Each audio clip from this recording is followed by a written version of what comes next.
For this product, we're going to measure the window from bead to bead, so we're going to check our window is suitable for the Perfect Fit Shutter Lite.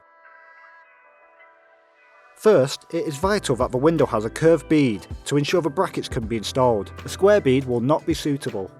If you're working with an external bead, we'll have to measure the size of the gasket and make sure it's under 5mm.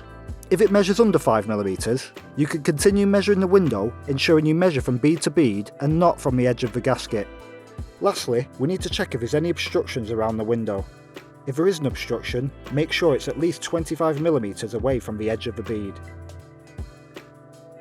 Now we can get on with measuring the window. So we'll start by measuring the width. Take 3 measurements from the bottom, middle, and top. And take a note of the largest width of the 3, ensuring your measurement is accurate to the millimetre. Now we'll do the same for the height, once again measuring from bead to bead. Measure 3 points from the left, middle, and right. And take a note of the largest measurement of the 3. Now we'll have to measure the bead depth. This will determine what size bracket we require.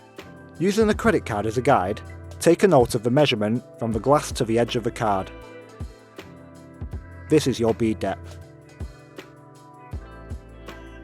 Now we can do the same for the top window. Take a note of the largest width, the largest height, and the bead depth.